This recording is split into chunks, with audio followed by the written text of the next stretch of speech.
as a single mother, your value as a woman is less than somebody who does not have kids. If you're looking for that long-term relationship, which you've said you are, looking for a guy who's like at your age or older, the men who will be looking for what you're looking for aren't looking for you. They're looking for women who are much younger than you and who do not have kids. Do you understand that? Well, you seem to think that every woman is exactly the same, but I'm not the same kind of person as the woman you're talking about. I don't have an IQ of 100. I'm not a moron. I'm fairly attractive. I don't think I'm going to have an issue. And what I did decide was that I would rather be by myself. My concern wasn't hypergamy. I'm going to go find someone older, wiser, smarter, better, richer, and do that. I just figured, hey, I'll just hunker down and work. At least I'll be happier by myself. I let them know off rip, I got kids. You can either deal with it or not. You can either come through the door or lock it on your way back out. Okay, and my answer to that is most guys are not going to. That's the man you described To your opinion, a lot of women won't. It's not. I need you to be objective here. What I'm telling you is the man that you described is extremely rare. If you can go ahead and get a younger woman that doesn't have children and doesn't have these things kind of that would potentially weigh him down and hurt his ability to earn money and or save money, he's probably going to go with that. And then also, interestingly enough, when we asked you about the Instagram, you said that you and your partner are 50-50. Well, the reality is you didn't describe a man that's 50-50. You described a man that's superior to you in almost every which way. Money doesn't mean anything in social media. But you were saying that you guys are equal and he should be doing the same thing that you do. And my argument is that how can you expect that when he's the leader in the relationship? You described the guy who's First of all, nobody's going to be a leader. It's a 50-50 relationship. Oh, so you expect this man to make this money, be tall, both of you be alphas, be in a relationship with you, and you guys are both going to just rule together? Yes, this absolutely is a sign, guys. Ew. If you ever told me, like, this time 3 years ago, I don't know, 2 years ago, that I would go on Hinge, no. Hell to the fuck no. I'm like, oh, I'm better than that. I can meet someone naturally, whatever. But honestly, it's just kind of fun. Like, if you haven't flirted or talked to, hold on. If you haven't, I can't. Why can't I talk about this? Okay, yeah, if you haven't flirted in some time or put yourself out there, it's kind of just fun to interact with people. Like, you can just meet new guy friends. I don't know, that's how I did it. I never thought I was going to date someone. I just viewed it as kind of a distraction to flirt with guys and get some attention. I don't know. Not that I even needed that. I'm a very independent girl and I'm quite confident, to be honest, but it's just fun. Like, let's be real. It's just fun.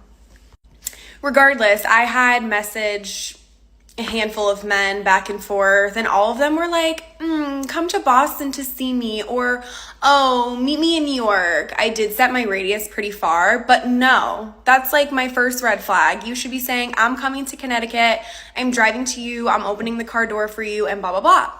And that's exactly what Tyler did. Right away, he was like, let me take you to drinks. And we did that. I was so freaking nervous. So nervous. And like, again, the whole thing, just getting on the app in general was nerve-wracking, but I see no harm in just downloading it, see where it goes, and if it sucks, delete it, is what it is. Can't say you didn't try. But I've heard so many great stories. I've also heard so many scary horror stories, but one of my other best friends, who's definitely gonna get engaged soon, met her 3-year boyfriend now on an app as well. So I say go for it, just do it, see where it gets you.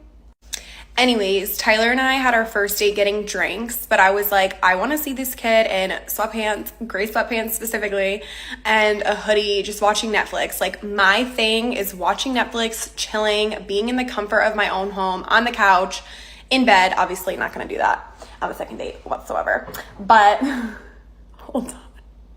Anyways, I want to see the guy who I think I may like in my scene, in my atmosphere, and we hung out like a few days later, and that's exactly what we did, and it was great. It was great. He's very mature. I at first was like, ew, like I don't even want to have anything to do with a guy on Hinge, but he had moved from Philly because he was in med school in Philadelphia. Yes, he is a sexy surgeon. pat myself on the back. So he's in residency here now, and I was like, ew, I don't want anything to do with that, but like, I'm on it. So who am I to say anything about that? And two, he wanted to meet new people in Connecticut. Like, he's brand new here, whatever. Makes sense. So anyways, there's always a background to someone being on the app. There's always, you think there's a bunch of shitty guys on there, but you come across someone like Tyler and you're pleasantly surprised. So that's my story. Did that even make sense? I just randomly decided to record this because I wanted to give my perspective on dating apps, because I know so many of my friends are like blah about it, and I totally understand because I was in that position too. But I wanted to spark some positivity and see if it gets anyone anywhere. Okay, love you girls. Bye. Okay, look, I've been trashing men on this here internet for a long time. It's been a long career.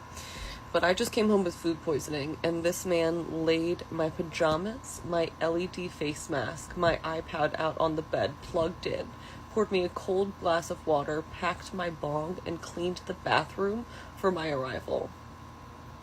They exist. It might damn near fucking kill you to find one. But they do exist.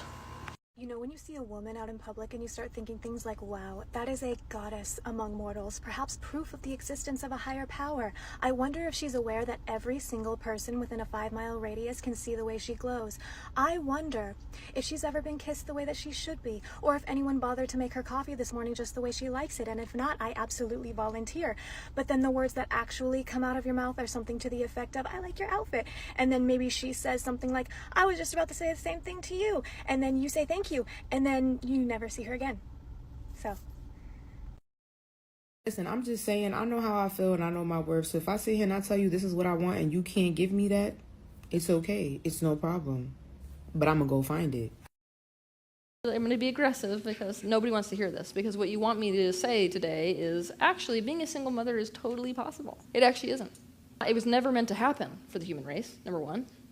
Number two, single biggest determiner of whether a mother is a good mother, what do you think it is? This is going to blow your mind when I tell you the answer. Whether they have a supportive partner.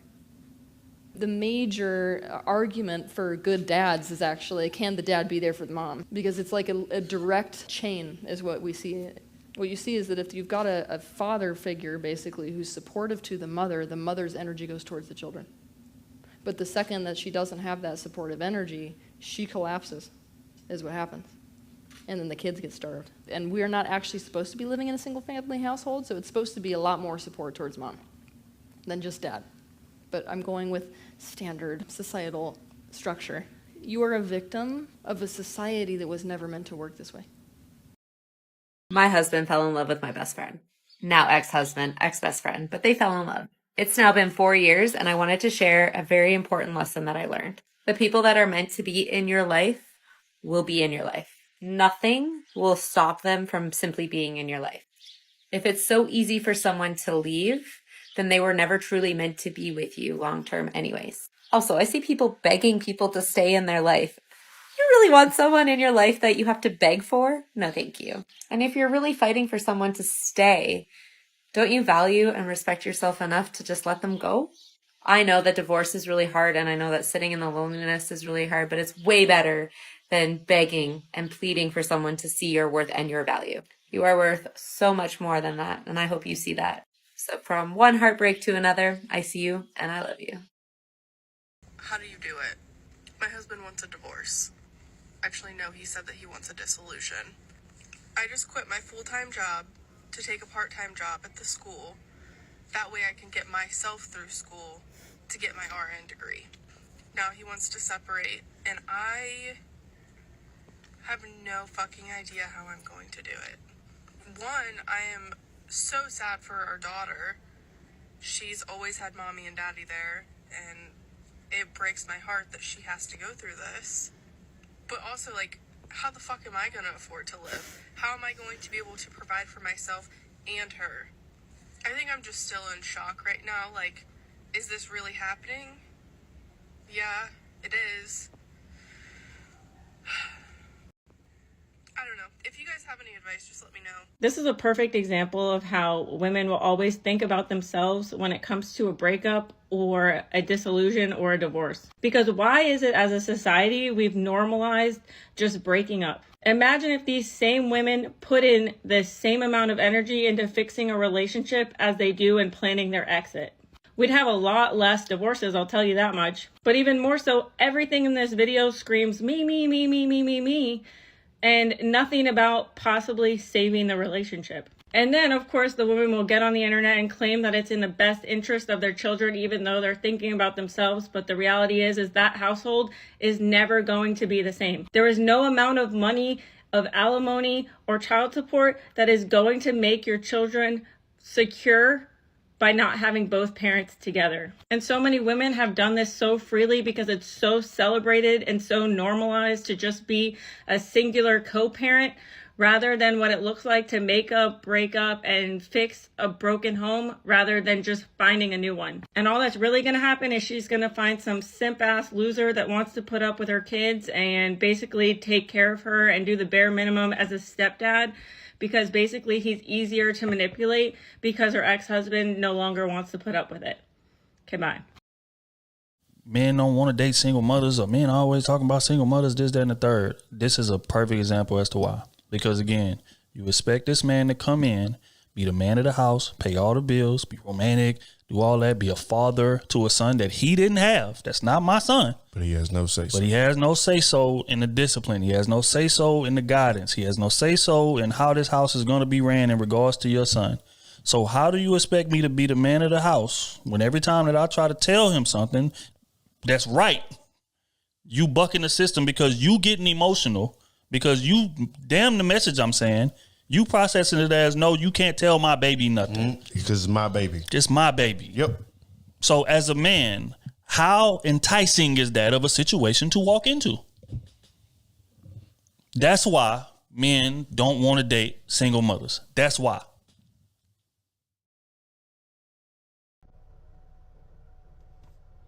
This comment right here.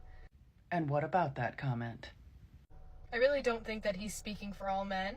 Of course, there are always exceptions, but they are most certainly speaking for the vast majority of men. Because I know that there will be somebody that steps up one day to be some sort of father figure for my child. It's very possible. However, do bear in mind that women with children are not at the top of a man's dating priority list.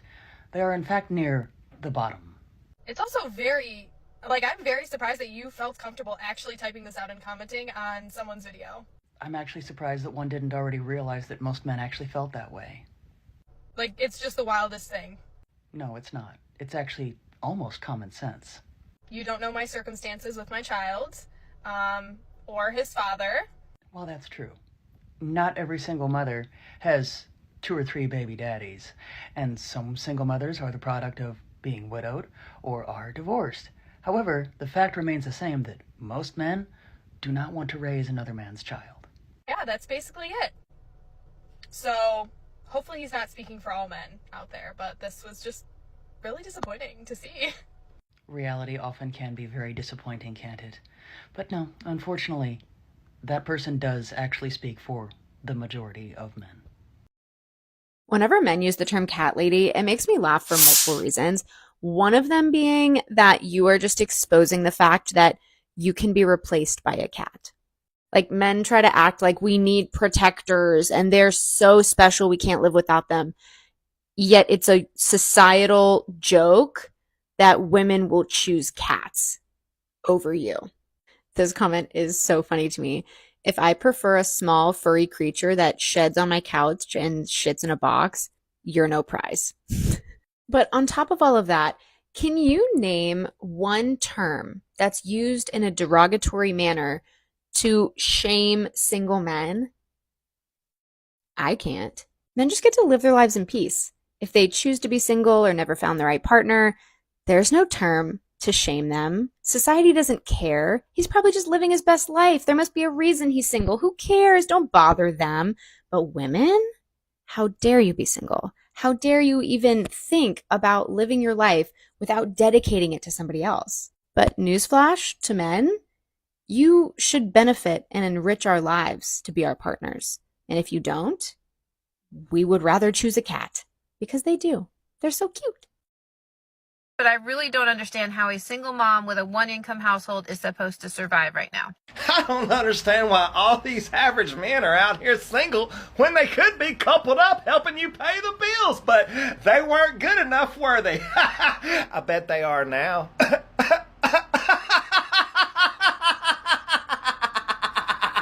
With all this inflation, high gas prices, high food prices, it's going to get worse and worse and worse. You know, a lot of ladies, even some single mothers, turn down a good, hard-working man, and they view him too average because they want these high-earning men. They don't want to work and build with a man. And now that all this is going on, all of a sudden say, where they at? Well, now these men are having the last laugh. And I don't think no men should come to their rescue at all. If you got an opportunity to get a good, hard-working man that's decent, get it. Don't pass him up. Stop acting entitled. I don't know if you guys know, but I was a stepdaddy. I did everything for this girl. I fed her child. I treated her good. I gave her a home, paid no bills, everything for free, fixed her car, gas money, everything.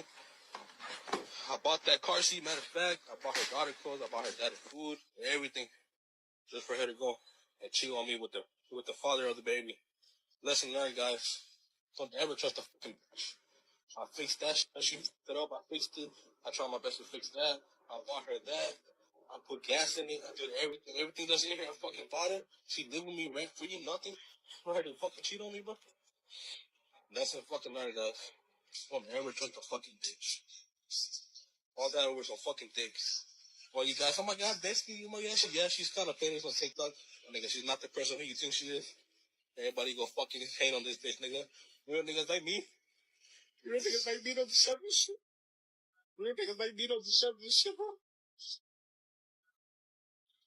Fucking bitch, nigga.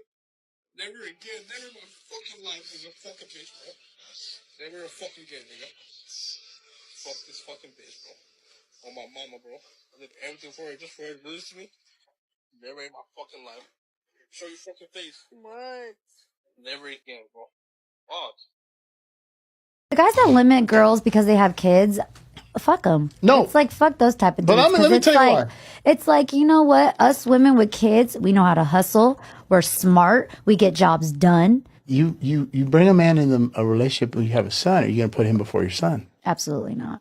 There you go. Bingo. See, me personally, I would tell men that if you don't have children yourself, don't go dating a woman that has children. But what's unfortunate is there are relationships that the woman has children, the man doesn't, and unfortunately, he gets screwed over just like that first video. So for all the women out there, all the single mothers out there that get so triggered and are so angry at the fact that a lot of these men today are waking up and saying, I don't want to date a single mother. It's because of women like that first video that destroy these guys, that actually open up their homes and open up their wallets to take care of you and your child or children, and you decide to screw them over after the fact. Why would anybody want to put themselves in that situation again? Or if they see a friend of theirs that goes through it, a relative that goes through it, why would they want to take that chance to get taken advantage of? Thing about being single, especially like in your 30s or get close to 30, is that you, even if you have the closest and the best friends, you don't have a go-to person. All of your best friends have their go-to people. When you're younger, your best friend tells you everything, you know all the things. But when you're the single one, you're always still second best, and that is okay, because I hope that when I find my person, whenever that is, that my friends, my best friends, will treat me with the same respect of like, she has her person now, like it's no hard feelings. So I am really happy for all my friends that have that. It's just this like limbo bit where you have to just really like be happy being on your own, and then when it does happen for you, that's nice. You'll be happier about it. I'm gonna stay right here. I'm gonna be right here, and I'm gonna wait. And you gonna go, bro? I'm being serious right now. I'm gonna sit right here, and you gonna go inside and get him a gift. Car? Yes, I'm gonna sit right here. Crazy. Dude, I'm so tired of you. You sound crazy. Bro, just go inside and get your son a gift for Christmas. Why I gotta beg you to give him a gift for Christmas, bro? Take the $2,200. Go in the mall yourself. No. And get the gift. You go get it, bro. I have him all the time. Man, hey. I'm with him 24/7. You can't go inside and get Okay, but you get a lot of money right now. You get $2,200. $2,200. What is $2,200? Okay, it's money. That's broke boy money. No, it's not. You can't pay $2,200. I pay every month. Bro, daycare is $2,000 alone. Oh my God! All right. So what I'm gonna do with $200? Man, tell him I'm gonna watch him then. Mama, what about your mom? She'll watch it. I already told you that. Bro, she's yet to watch him. She didn't. This is why child support is such a debate, because how can you say you have the child 24/7 if they go to daycare and it's $2,000 a month? Make that make sense. But also, she actually has the audacity to say that that's broke man money, $2,200 a month. There's women out here that are lucky to get $50 a month. So talk about entitlement. And I don't know about you guys, but it's one child, and $1,200 a month for one child is plenty. But also, if the child care is $2,000 a month, okay, half of that means that she's responsible for $1,000 of that. Women have this weird perception that when they can't manage their money, they can pick up the phone and call their baby daddy to still rescue them, and they want the wife treatment as the ex-girlfriend or the ex-wife. So many women feel like they are exempt from paying their share just because they receive child support. But how vindictive do you have to be to not think of the child in the sense of like, I have the money and let me just go get him a gift? Is it really that big of a deal? And I'm going to speculate on their situation that he gets the child for holidays. So why would he give her a gift in the first place if he's going to have his own festivities at his mom's house or his own house where he will present his own gifts? Make that make sense. But also, what is the expectation that she's going to turn to her child and say, your daddy did nothing for you? And what's crazy is it's never about the children. Like, imagine just causing so much drama over something so simple and making the father of your child's life more difficult than it has to be because you're a bitter baby mom. Like, grow the hell up. Okay, bye. Call me crazy if you want, but I've never liked store-bought pesto. I bit a man at a bar last week because he touched my shoulder. I broke the skin. Wait, hold on. The notification I just got.